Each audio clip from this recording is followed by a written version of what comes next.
چنانچہ امام بخاری رحمت اللہ علیہ جو اس وقت سید المحدثین کہلاتے ہیں، جن کو اللہ رب العزت نے ایسی کتاب تالیف کرنے کی توفیق عطا فرمائی کہ جس کتاب کو اصل کتب بعد کتاب اللہ کی کتاب کے بعد دنیا کی سب سے زیادہ صحیح کتاب کا جو ہے درجہ دیا گیا، ایسی کتاب جن کو اللہ نے لکھنے کی توفیق عطا فرمائی اور جن کی جو ہے وہ علمی شان ایسی ہے۔ ایک مرتبہ انہوں نے احادیث بیان کی تو امام مسلم رحمت اللہ علیہ اس مجلس میں موجود تھے، انہوں نے کہا کہ اے شیخ ذرا اپنے قدم آگے بڑھا دیجئے تاکہ میں آپ کے قدموں کو بوسہ دے کے اپنی آنکھوں کو ٹھنڈا کر لوں۔ امام مسلم رحمت اللہ علیہ جیسی عظیم شخصیت اور عظیم محدث جن کے قدموں کو بوسہ دینے کے لیے ترستے ہیں، اس شخصیت کے اوپر بھی عجیب و غریب امتحان آئے۔ چنانچہ امام بخاری رحمت اللہ علیہ بخارا میں علمی خدمات پیش کر رہے تھے اور جو وقت کی حکومت تھی یا لوگ تھے ان کے ساتھ کچھ انبن ہوئی، تو امام بخاری رحمت اللہ نے سوچا کہ مجھے اب یہاں سے چلے جانا چاہیے، تو امام بخاری رحمت اللہ علیہ نے نیشا پور جانے کا ارادہ فرما لیا۔ نیشا پور ایک علمی شہر تھا، وہاں بھی بڑے بڑے محدثین تھے اور علم کی احترام کرنے والے، علم کا اکرام کرنے والے لوگ تھے، تو امام بخاری رحمۃ اللہ نے سوچا میں نیشا پور چلا جاتا ہوں۔ چنانچہ وہ نیشا پور تشریف لے گئے، وہاں ایک بزرگ تھے امام زہلی رحمۃ اللہ علیہ، وہ بڑے فقیہ بھی تھے، بڑے محدث بھی تھے اور ان کا بڑا حلقہ درس تھا۔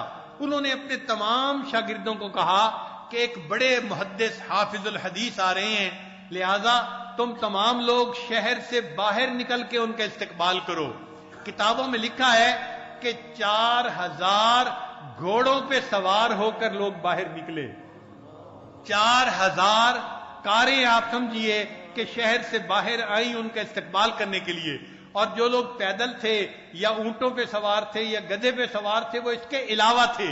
اندازہ لگائیے کتنا بڑا مجمع ہوگا۔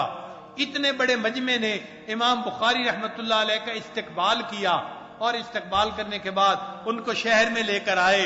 شہر میں امام صاحب نے حدیث کا درس شروع کیا، لوگوں کا ملان شروع ہوا، آنے شروع ہوئے۔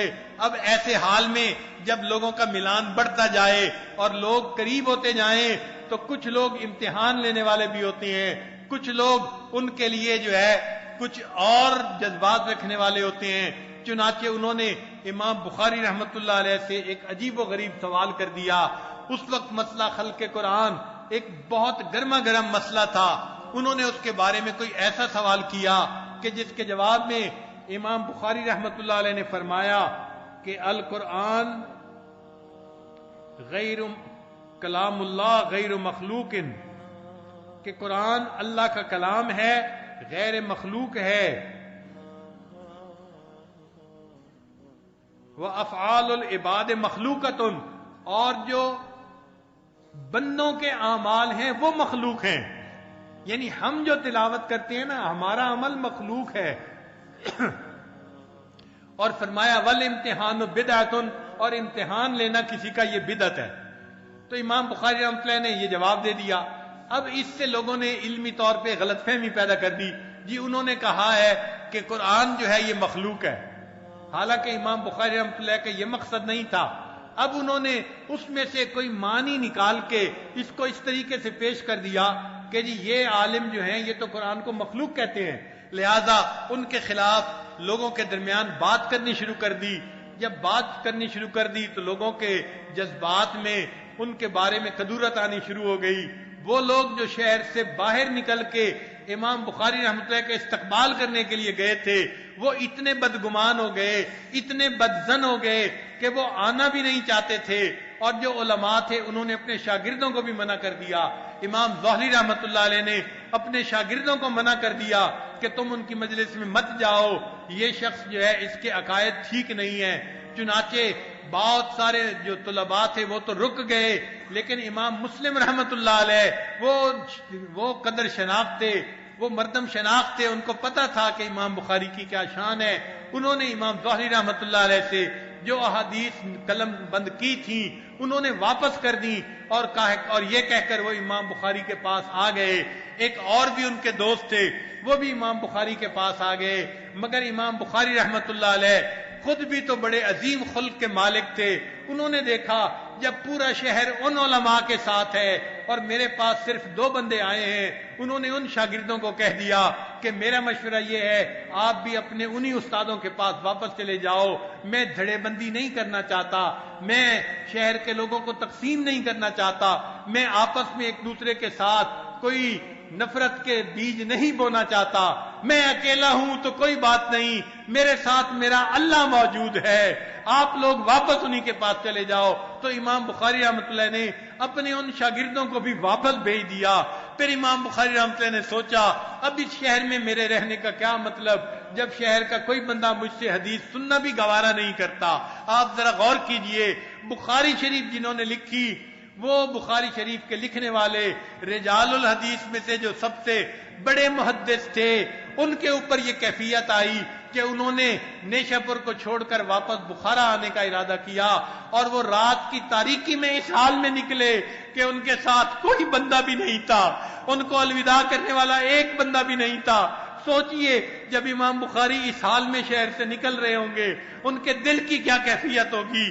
یہی شہر تھا، سارے لوگ امٹ پڑے تھے اور انہوں نے استقبال کیا تھا، اور آج غلط فہمی کی وجہ سے لوگوں کو اتنا بدگمان کر دیا گیا کہ میں اکیلا اس شہر کو رات کی تاریکی میں چھوڑ کے جا رہا ہوں. امام صاحب واپس بخارا شہر آ گئے اور وہاں آ کے آپ نے پھر علمی کام کرنا شروع کر دیا. اللہ کی شان، اللہ تعالیٰ امتحان بھی اپنے نقطے تک پہنچاتے ہیں. پھر امتحان آیا کہ گورنر خالد تھا بخارا کا، اس نے سوچا میں اپنے بچوں کو جو ہے علم جو ہے اس کے لیے بھیجتا ہوں. تو امام بخاری رحمۃ اللہ سے بڑا ان کو کوئی استاد نظر نہ آیا، اس نے اپنے بچوں کو بھیجا. امام بخاری رحمۃ اللہ نے گورنر کے بچوں کو پڑھانا شروع کر دیا. گورنر نے کہا کہ میرے بچوں کو آپ الگ پڑھائیں، عام بچوں کے ساتھ نہ پڑھائیں. امام بخاری رحمۃ اللہ نے فرمایا کہ میرا درس تو سب کے لیے ہے، غریب آئیں گے یا امیر کے بچے آئیں گے سب یہاں پر برابر ہے. لیکن گورنر کو اس بات پہ غصہ آیا کہ اس نے میرے بچوں کو الگ کیوں نہیں وقت دیا. اس نے ہیلا بہانہ کر کے امام بخاری رحمۃ اللہ کے متعلق ایک حکم نامہ جاری کر دیا، آپ بخارا شہر میں نہیں رہ سکتے، آپ کو یہاں سے نکل جانے کا حکم دیا جاتا ہے. اب امام بخاری رحمۃ اللہ علیہ پھر دوبارہ پریشان ہوئے کہ نیشا پور گیا تھا، واپس بخارا آنا پڑا. اب پھر شہر کے حاکم نے نکل جانے کا حکم دیا، نہ جائے ماندن نہ پائے رفتن، جائیں تو کہاں جائیں، زمین تنگ ہو گئی تھی. چنانچہ امام بخاری رحمۃ اللہ علیہ نے دل میں سوچا کہ علمی شہر سمرقند ہے، بڑے علماء ہیں وہاں پر، میں وہاں چلا جاتا ہوں، علم کی خدمت کرنے کا موقع مل جائے گا. چنانچہ امام بخاری رحمۃ اللہ علیہ سمرقند چل پڑے. اللہ کی شان دیکھیں کہ جب سمرقند کے علماء کو پتہ چلا کہ امام بخاری رحمۃ اللہ علیہ آ رہے ہیں تو ان کو بھی فیل ہوا کہ نیشا پور میں ایک غلط فہمی ہو گئی تھی، پورے شہر والے مخالف بن گئے تھے، اب یہ اتنا بڑا عالم ہمارے شہر میں آ جائے گا تو ایسا نہ ہو کہ یہاں کوئی مسئلہ بن جائے. تو سمرقند کے علماء نے پیغام ہی بھیج دیا امام بخاری رحمۃ اللہ کے پاس کہ جناب آپ اگر ہمارے شہر میں نہ آئیں تو زیادہ بہتر ہے. اب ذرا سوچئے، ایک بندہ اپنے شہر کو چھوڑ چکا ہے، دوسرے شہر کی طرف جا رہا ہے، راستے میں پیغام ملتا ہے آپ ہمارے شہر میں آ بھی نہیں سکتے. اس آدمی کے دل پر کیا کیفیت گزری ہوگی، نہ کہیں آگے کا راستہ ملتا تھا نہ پیچھے کا راستہ ملتا تھا. تو امام بخاری رحمۃ اللہ علیہ نے اس وقت یہ الفاظ کہے کہ اے اللہ، اب میرے اوپر وہ حالت آ گئی ہے کہ ضاقت علیہم الارض بما رحبت، زمین اپنی پوری فراخی کے باوجود میرے اوپر تنگ ہو گئی ہے. اے اللہ اقبضنی، اے اللہ اب آپ میری روح کو قبض کر لیجئے، مجھے اپنے پاس بلا لیجئے. چنانچہ امام بخاری رحمۃ اللہ کی دعا قبول ہوئی. سمرقند سے 22 میل کے فاصلے پر ایک گاؤں تھا جہاں امام بخاری رحمۃ اللہ کی خالہ رہتی تھی. امام بخاری رحمۃ اللہ اس کے گھر میں چلے گئے، چھوٹا سا گاؤں تھا، اور باقی جو ایام تھے وہ امام بخاری رحمۃ اللہ علیہ نے وہاں پر ادا کیے، وہاں پر گزارے، اور وہیں پر امام بخاری رحمۃ اللہ علیہ کو رمضان مبارک کے اندر جمعے کے بعد موت آ گئی۔ اللہ تعالیٰ نے ان کو اپنے پاس بلا لیا۔ اللہ کے ہاں یہ مقام تھا۔ ایک محدث کہتے ہیں میں نے خواب میں نبی علیہ السلام کو دیکھا کہ اللہ کے حبیب صلی اللہ علیہ وسلم کھڑے ہیں، ابو بکر عمر بھی، صحابہ بھی ساتھ ہیں۔ میں نے پوچھا اے اللہ کے حبیب صلی اللہ علیہ وسلم آپ کیوں یہاں کھڑے ہیں؟ تو فرمانے لگے کہ میں محمد اسماعیل جو ہے اس کی انتظار کر رہا ہوں۔ تو فرماتے ہیں کہ میں ان کا انتظار کر رہا ہوں۔ وہ فرماتے ہیں کہ میں نے خواب جب دیکھا، اٹھا تو میں نے وہ تاریخ اور وقت لکھ لیا۔ کچھ دنوں کے بعد اطلاع ملی یہ وہی وقت تھا جب امام بخاری کو موت آئی تھی، ان کی وفات ہوئی تھی۔ اللہ کے حبیب صلی اللہ علیہ وسلم صحابہ کے ساتھ مل کر ان کا استقبال کر رہے ہیں۔ اللہ کے ہاں ان کا اتنا اونچا مقام ہے، اور لوگوں کے ہاں یہ حال تھا کہ بخارا والوں نے نکل جانے کا حکم دیا اور سمرقند والوں نے نہ آنے کے لیے کہہ دیا۔ زمین فراخی کے باوجود تنگ ہو گئی۔ یہ آزمائشیں ہیں، یہ امتحانات ہیں جو اللہ تعالیٰ عطا فرما دیتے ہیں، مگر اللہ والوں کے لیے یہ امتحانات اور اونچا مقام ملنے کا سبب بنتے ہیں۔ تندیے باد مخالف سے نہ گھبرا اے عقاب، تندیے باد مخالف سے نہ گھبرا اے عقاب، یہ تو چلتی ہے تجھے اونچا اڑانے کے لیے۔ اللہ تعالیٰ ان کو اور اونچا مرتبہ اور مقام عطا فرما دیتے ہیں۔